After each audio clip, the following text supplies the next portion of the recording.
can you know you're not just recreating another cage by adopting new beliefs after leaving old ones behind? If you are stepping away from religion or anything that you are identifying with, like as a part of yourself, and you're stepping away and exploring something different, there's some level of self-connection that's happening, this inner knowing, this exploration.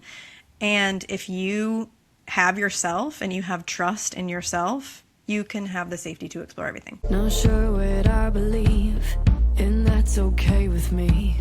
Never knew my thoughts would change, but when I mess up, I take the blame. Hi guys, welcome to Rewriting Eden. This is for the ones rewriting their faith, their story, and their magic. I am your host, Avery Robitaille. I am an ex-Christian. I'm a missionary kid. I'm just here to facilitate the safe space I needed 10 years ago when I was going, holy shit, I don't think I resonate with these limiting fear-based beliefs anymore. This first episode is super special because I'm diving deep with the beautiful Madison Shea. We met in Arizona and we really bonded on an algae bloom-filled lake, literally on the same paddleboard, just like paddling around. And we were kind of shocked to realize we survived similar Christian deconstruction journeys. And we both kind of ended up where we are now, like deconstructed and just pursuing our magic so fully on our healing journeys. Madison is an emotional wellness coach and the co-founder of Self-Seeking School. She helps people who are ready to stop running from their pain, get clarity, and feel fully alive again. You are made for this. What? Like, really? already, I'm like, yeah.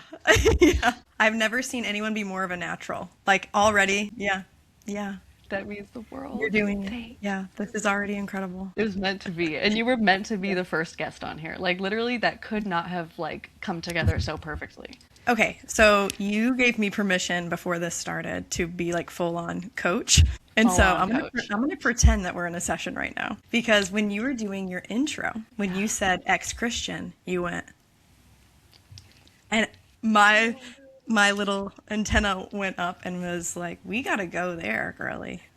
Okay. Like, tell me what that feeling was like for you. Like, when you said ex-Christian, what was happening in your body? Yeah, it was like cringing for any like current Christians watching this. Yeah. Who are like, you could still be a Christian right now. Because I don't know, I just get that so much. I mean, the YouTube video that I posted last week, like, almost every single comment is like, you were never really a Christian, or like, you just need to come back. And I'm just like, okay, thanks, but I don't know, just I'm an empath to a fault sometimes because I can like feel what they're feeling, because I used to feel it when other people weren't Christian, you know, so I get it and I understand it, and now it's me that's not anymore. So I want to, like, I don't know, lighten their load a little bit, which is not my responsibility, but yeah, I guess that's why.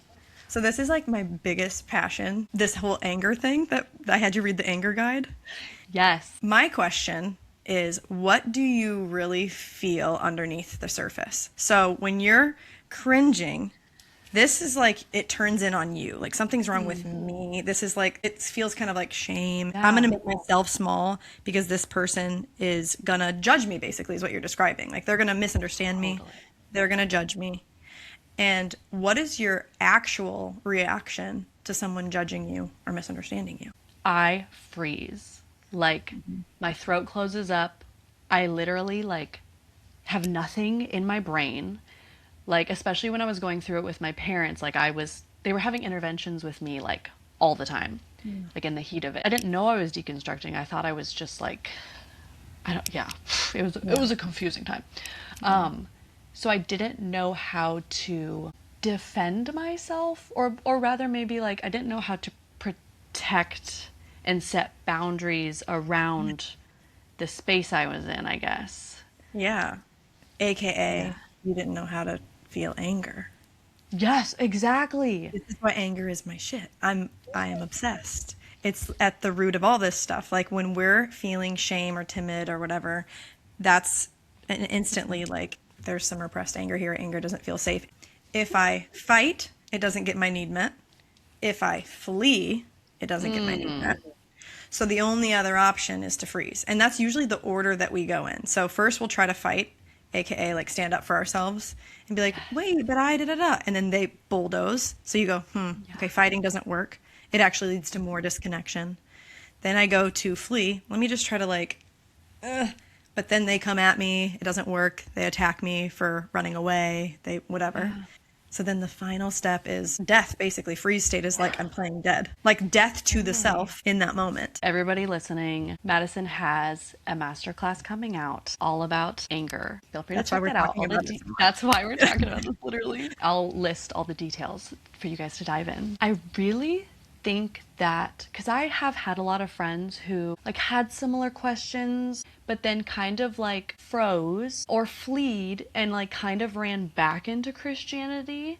Not saying for anyone listening who's back in Christianity that that's a bad thing, but rather like what ends up being the bad or negative thing is when you're suppressing the anger, you're suppressing the questions, and you're just running back to something, whether that be Christianity, a bad relationship, whatever, and making yourself small and not expressing, you know? That's where a lot of my spiritual paranoia started coming into play, because I would like fantasize, if I leave my band, if I break up with my boyfriend, if I do these things and like go back, you know, and live with my parents and be that cookie cutter Christian girl again, everything will be okay. That was like a fantasy in my head. Yeah. But in reality, I would have been like... You would have kept their connection.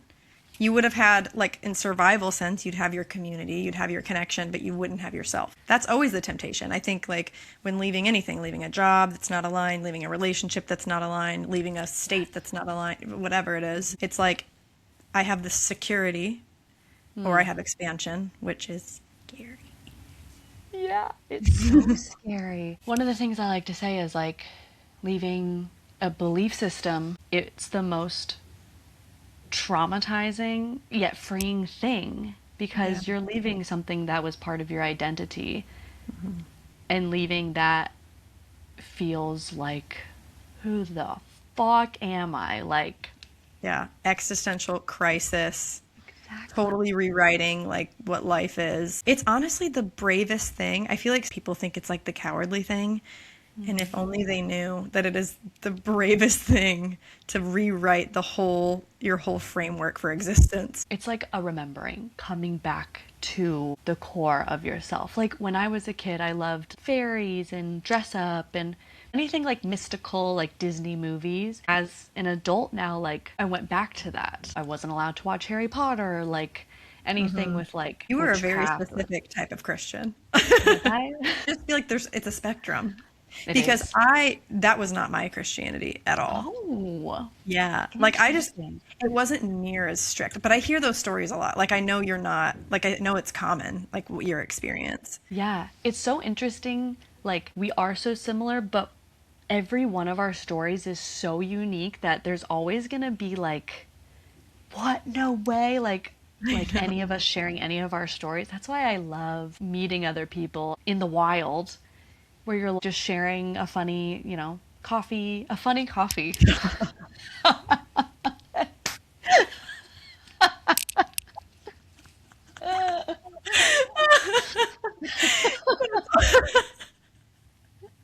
Would you like to go out for a funny coffee? Oh my God, that was so funny.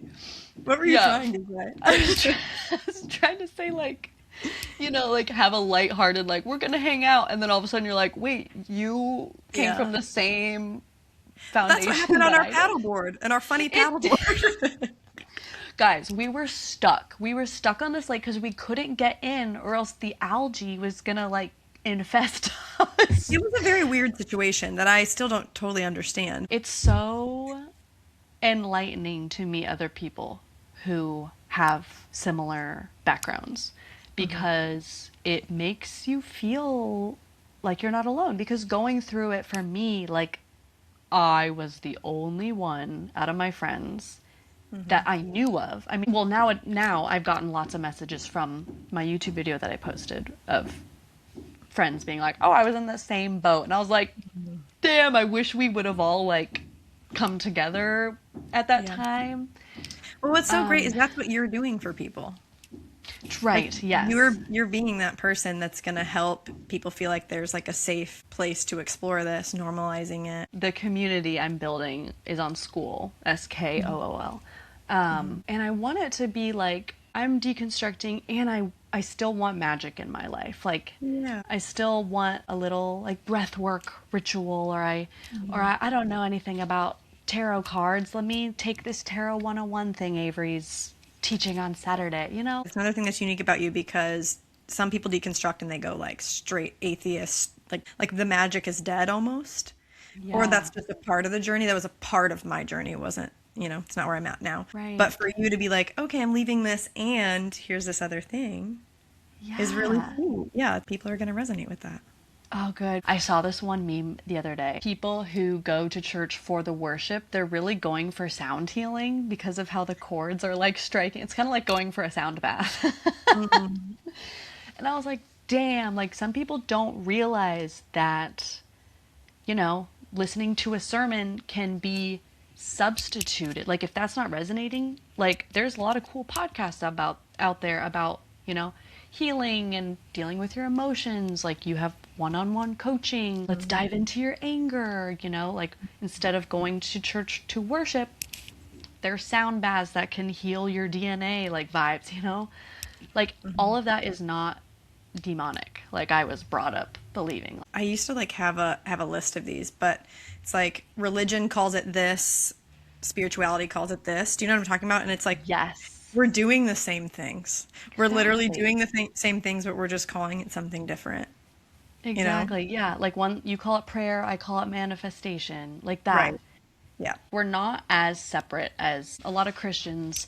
That it's like other. If you're not us, if you're not our denomination, if you're not going to our specific church, you're in our specific missions organization, you're not translating the Bible exactly like we are. I think I do want to make sure people, like, if you join my group and you are full on like I don't want any spirituality, like that's not the group for them. I would say I teeter between being agnostic and being atheist. I like to refer to it as the universe because I don't know how to like vocalize it. Yeah, how do we conceptualize any of it? None of us know. Right. We're just trying to put language to this thing that none of us could understand no matter how much we try. Exactly. And I think sometimes putting language to something puts it in a box. Yeah. If you need it to be that thing. It's like we need language to like survive, like to communicate with one another, but it's like the second it becomes, don't call it that. It's like, Right.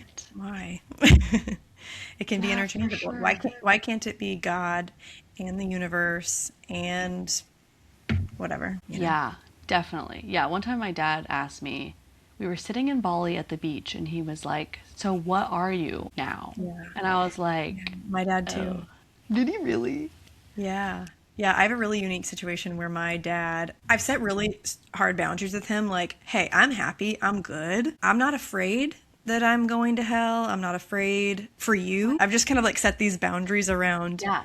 We're not going to have you convert me. But then he's kind of adjusted his thing to then help me understand what you believe. Like, and he's like starting to research spirituality and it's really sweet. It really is Yeah. sweet.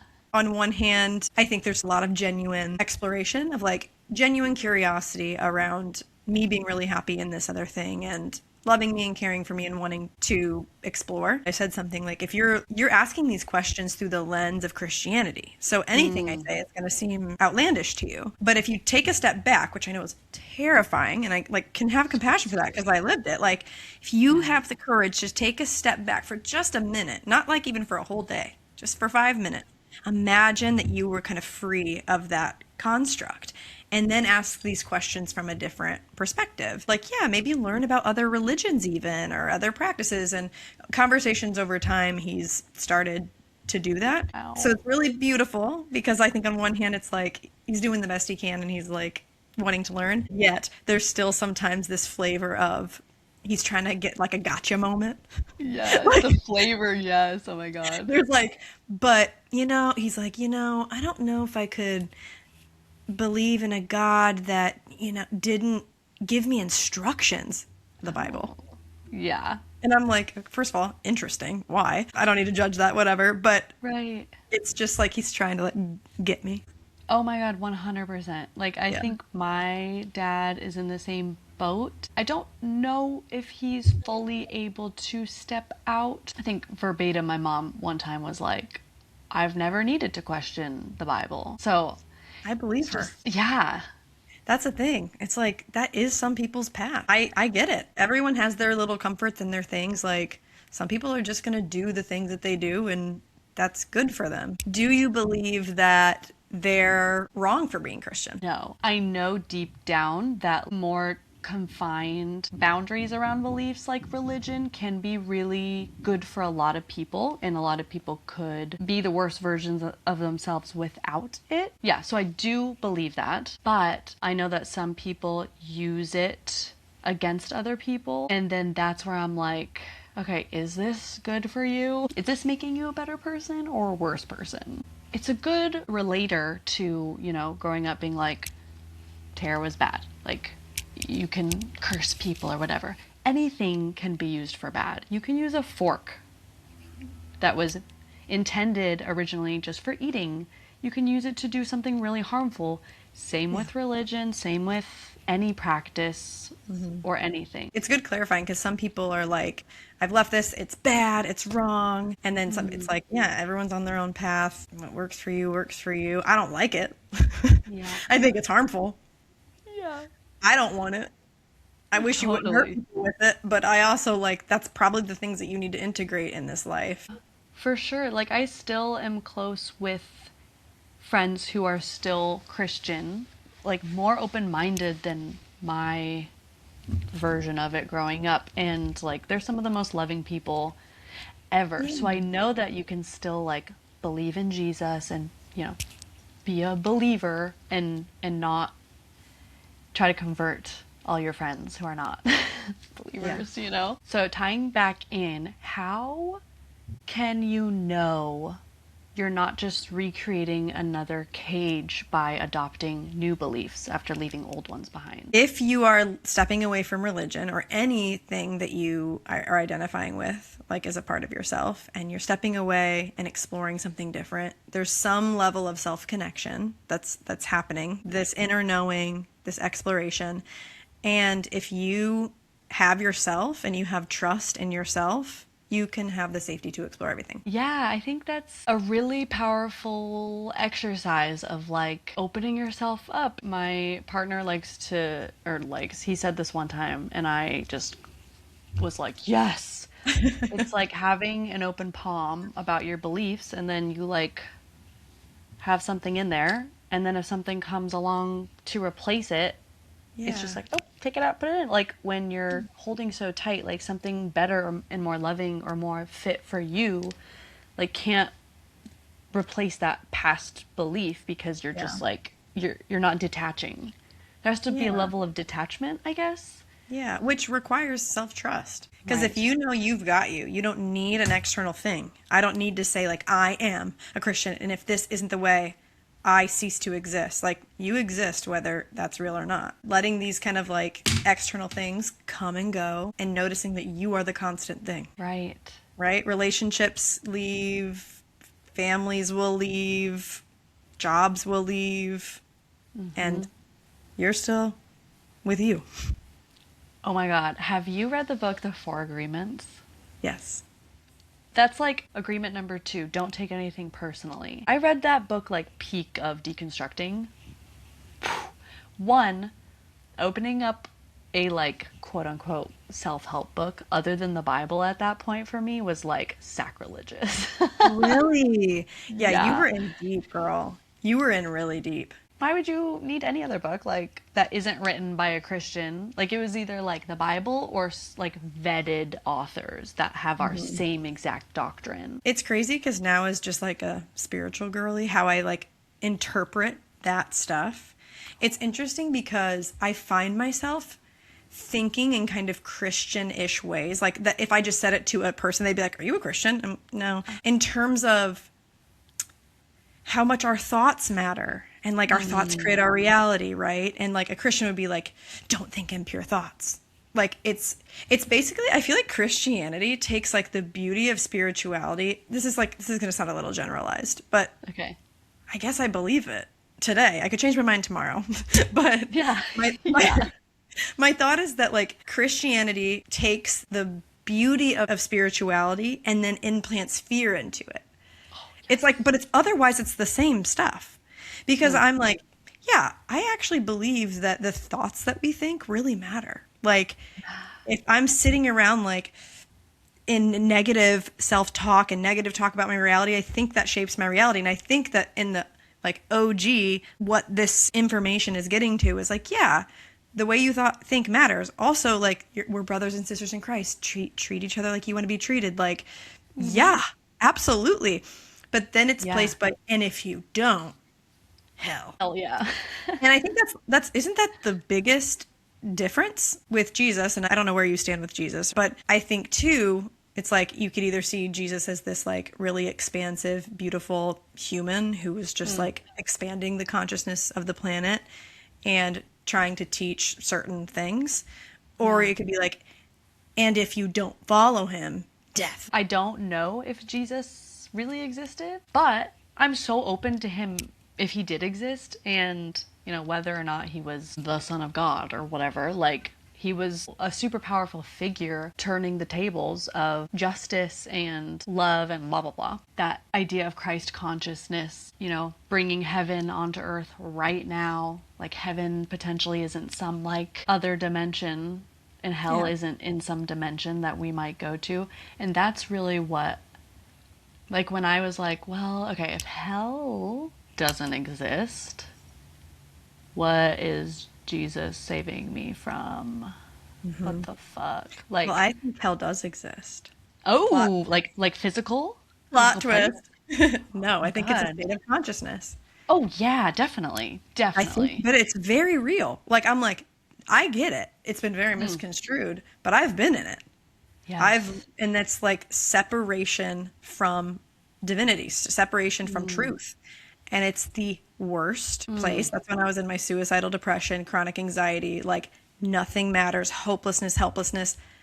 I can't think of a worse reality. And then I have the opposite, like now in my life, where I feel like I'm living in heaven. It's not because I'm just like lucky. It's because I'm tapping into Christ consciousness, basically, simply put. Right. I'm tapping into deeper truths and committing to deeper truths. The belief that we're all connected, that we all have divinity, and you know. 100%. Yeah, I'm in the same exact boat of like hell is a state of consciousness for sure. Like I had to pull myself out of it. I was so scared of hell that I sent myself there to try to climb out and like leave those toxic beliefs behind. That's how it goes. Shadow integration, girly. Oh God, literally. A lot of what we're talking about could be really triggering for people like watching this. So I'm like, if you need a journal about this, like get Madison's trigger journal. That's really good, especially for the first episode. I think you're right. Like to introduce to the people listening, like it's actually okay if this is really. Let's talk about what a trigger is. Yes. That's Oh my God. beautiful. Yes. Here we go. That's so Here we beautiful. go. Yeah. Okay. Just because you're triggered doesn't mean that something is incorrect in your environment. And I think a lot of times we think that I'm triggered, this must be unsafe, but that's old stories, that's old woundings, that's survival patterns in your brain. And that doesn't need to be true. I actually said this today to a client. You could get triggered that I show up to your house with a pizza, but that doesn't mean that it's wrong. Like you might just be like, dang, I was really craving Chinese food. And you're like activated because you're like, I don't get what I want. And it doesn't mean the environment's incorrect or that the information is incorrect.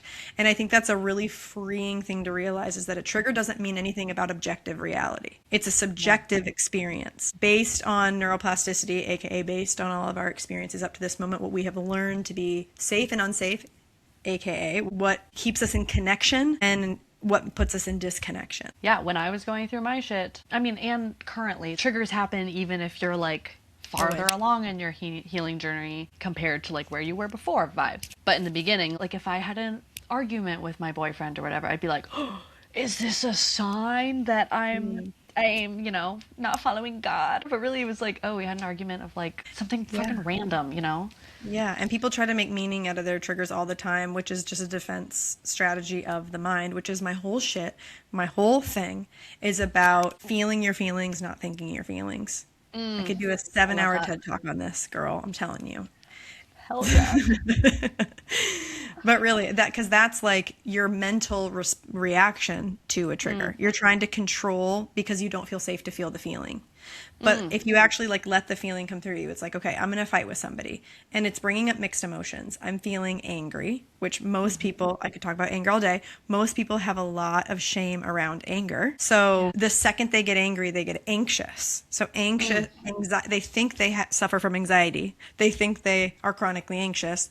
Really, they have repressed anger that comes up. And then anxiety is a thought system. So it tells you things about reality, and that's how we cope. So people will self-sabotage literally their whole lives, being like, oh, it must mean this, when really it's like there's just a feeling that needs to be metabolized that they don't know how to feel because no one's taught them. That is life-changing. If more people knew that, I feel like our whole society would function very differently. Dude, I know. I'm like, can we get the anger guide in the hands of everyone in the face of the earth? People do not understand what anger is. And it is like, people think anger is violence. Like when I'm like, yeah, you need access to your anger. Reactions are literally like, ew, no, I don't want to be an angry person. I'm not an angry person. Yeah. No, my anger is dangerous. You don't get it. It's always like, you don't get it. I'll lash out. Like I'll break some shit. And none of that is anger. All of that is an intolerance of anger, because anger is just an energy that moves through your body. And people confuse that energy with the behavioral reactions to anger, which is, I can't tolerate this energy in my body, so then I have to act out physically by verbally lashing out, physically lashing out, being passive aggressive. None of those are anger. They are an intolerance of the anger. They're reactions to anger. Yes. Yeah, I love that. And I think I've been learning about the chakra points. Like when there's an imbalance in one of them, it can affect all of them because everything is so interconnected. If you need to scream it out, activating your throat chakra. Maybe I need to like let some stuff out. Like it's like a release. And honestly, I would love for my family to like, that'd be so cool if they could take your masterclass on anger, because I know that like when I was leaving Christianity, they were scared out of their minds. I mean, just based on the few tidbits that show you like what kind of Christianity I was in, I'm sure they have anger like lodged in there. Yeah, And I so, would love to work with parents of people who their kids have left their religion and just like help them process the emotions of it so that they can be reunited. Oh my gosh. oh Because my God, I love that. yeah, they don't even know they're not tolerating their feelings. It's like fear is just is blocking their anger, and most importantly grief in that situation. A change that's scary, and that brings up Dude. grief. Oh my God, that's a whole thing. Parents or just loved ones of people who are deconstructing or leaving past beliefs, like that probably feels so scary and so isolating as well. I mean, it's grief. You are grieving the person you thought your child or loved one was. And now they're becoming something that you can't, not that you're trying to control them. Maybe some people are trying to control. I'm not a parent, nor do I plan on being a parent, but I can only imagine how scary it must be to have your child do something other than what you imagined would be their highest path. Yeah. And then when they can't tolerate their own feelings about that, they project it in the form of control, fear, punishing. Yeah. By silence or gaslighting or yada yada. I mean, everyone's story is different, but Totally. Next masterclass after the anger one. yeah, it's hard because I have two businesses, as you know. Self-seeking school is very focused on like anxious attachment, relationship anxiety specifically, but through the lens specifically of anger being the solution, because Devin and I, my business partner, and I both are like relationship anxiety, whether it's mother-daughter, whether it's romantic, whether it's friendships, like in the context of relationship, when there's anxiety, it's repressed anger. And people don't know that. That self-seeking school is about like attachment and relationship. But groundwork coaching is more broad. It's just all the things, working through all the things. So I could do some sort of, maybe we could do some sort of collab. Oh, I am so down. We could do a little collaboration. Everyone comment if that sounds like something you'd be interested in. Yeah, what would the topic be? What do they need? What do they want? We'll do a What do you masterclass. need? Oh my God, I'm so down. If you need one-on-one coaching, Madison is your girl. I mean, obviously, you all just heard what a session with her could be like. Obviously, this is public, so your session with her will probably get even deeper, you know? Not that I'm not afraid to be an open book or anything, but yeah, you get it. Will you do a tarot reading for me live on this? Oh, yes, right now? Let's do it. Yeah. Okay. Show the people your Guys. skills and talents. This is a tarot reading with Avery featuring Madison. This is my favorite deck. It's sparkly and gorgeous. See, nothing scary in here. Nothing scary. Well, can I ask you a question for the viewers? Oh yeah, go for it. What is tarot? What does it mean to you, and how do you use it? I love to use it as a mirror to my subconscious because, oh my God, I loved that face. That was so good. Yeah, just because it really is not about like, what's my future wife gonna look like? That's such like a surface level question. Do you really need to know what they're gonna look like? Or do you want to get to the root of like why you're feeling angry about something, or, you know, insert into the blank, like depending on what you need to hear right now. In my school community called Rewriting Eden as well, I do a daily tarot poll. Yeah. Like today, Seven of Pentacles. Keep working towards your goals. Like, don't stop, don't give up. Like that kind of vibe. Just kind of like affirmational encouragement is my vibe of being a tarot reader. What do we want to dive into with you? Like general questions? Do you have a specific question? And I can help you formulate a question if you don't have one off the top of your head. We're just girlies on FaceTime. Girlies on FaceTime. We're just having a sleepover. Yeah. This is a virtual sleepover. I feel like that's some shit that I would do at a sleepover. Like, you ask the 100%. question. Yes, literally, dude. Like, you make the tea, you grab the tarot cards, I'll think of Yeah. a question for you. Yeah. See, that's the thing about correlating it to subconscious, because even if you don't think you're dealing with something consciously, you might be subconsciously, and that's why I like the tool of tarot reading, because it pulls it out. I thought of a question. Okay. This is one of my favorite questions, and I forgot. I always love to ask what my blind spot is right now. I love that. Yeah. That is a great question. Yeah, what is my blind spot? That's my question. What is Madison's blind spot? What's blocking Ooh. from all the things Madison's that I want? blind spot. Let's expose me to all the viewers. Yes, you guys are getting a BTS Yes. of Madison today. Oh, oh, wow. Okay, so we have the Nine of Swords and the Knight of Pentacles. Swords is all about the mentality, the mental space. So, just dissecting it, I like to base it off the images and then just a general, like, clairsentient feeling of, like, what I'm getting. Okay, this is gonna sound really woo-woo to some of you watching. I'm so sorry, but that's just who I am. That's what they're here for. They're here for we're you. We're here for you. Can I say something real quick? Yes. Anyone who's here is here for your authenticity. You don't need to tiptoe around shit. If they're uncomfortable, they can go find someone else. Yes. Yeah, if you are uncomfortable, that is okay. We love Like, you. That's okay. But we're here for Avery. It's the Avery show. So if you want to see Avery, you get to see the real Avery. This is the real me, baby.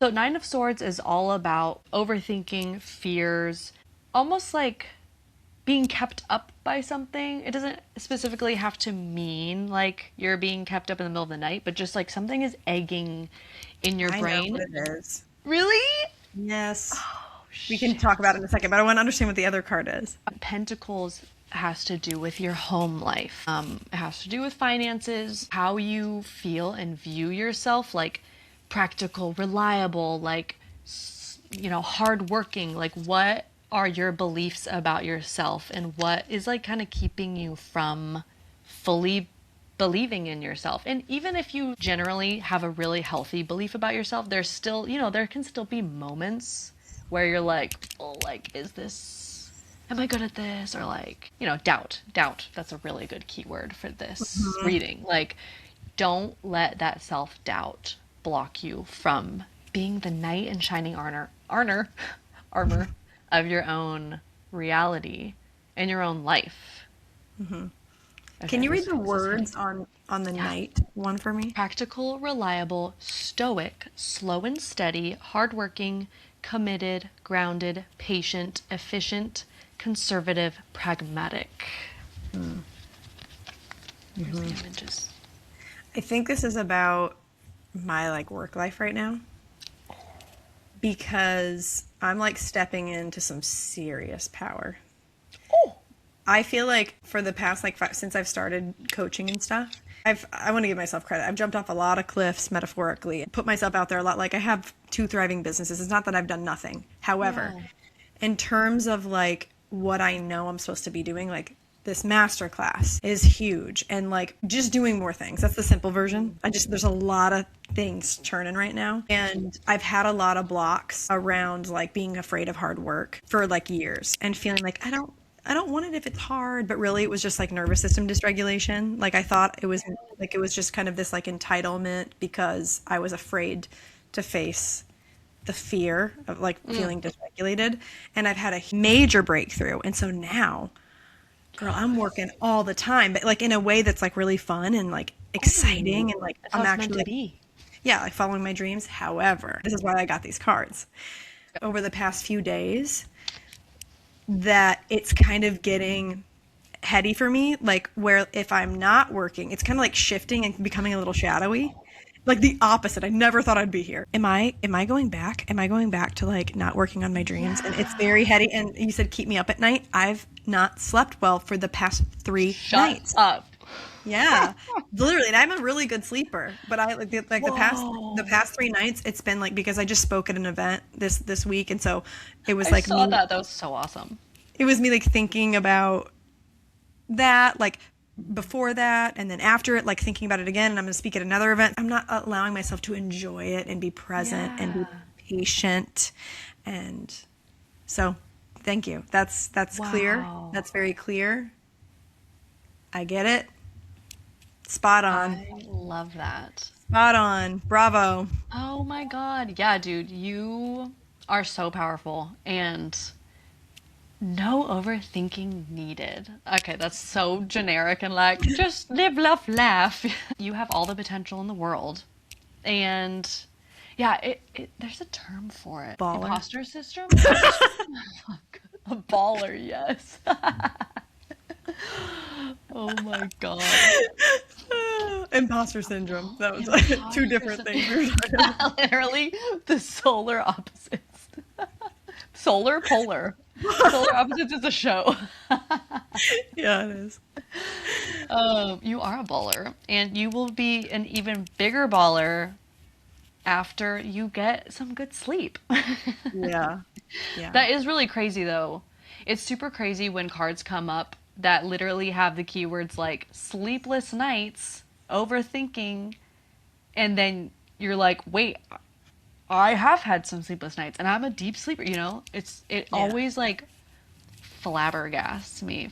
As much as I read tarot, I'm still in awe of how positive of a healing and reflective tool it can be to helping, Even if it's not giving you like, here's your answer, like just feeling seen and like... Yeah, like it's not for nothing, and it's, I'm not alone in it. It's a part of a bigger cosmic orchestration. Anyone that was your first tarot reading visual ever, everybody. See, not scary. Thanks for doing that. Of course, dude, anytime. Thank you guys so much for being here and for listening to the first episode of Rewriting Eden. If anything in today's conversation made you feel seen, less alone, or a little more connected to your truth, that is the whole point of this podcast. If you want to go deeper or are craving community, you're welcome to join my free school. I'll have that linked. You can also book a tarot reading with me for some personal guidance. And if you want to book a one-on-one coaching session with Madison, I'm going to link it all in the description. You'll have everything you need there. Make sure to subscribe to the podcast so you don't miss the next episode. We are literally just getting started. So, Goodbye. have the best day ever. Goodbye. Not sure what I believe, and that's okay with me. Never knew my thoughts would change, but when I mess up, I take the blame.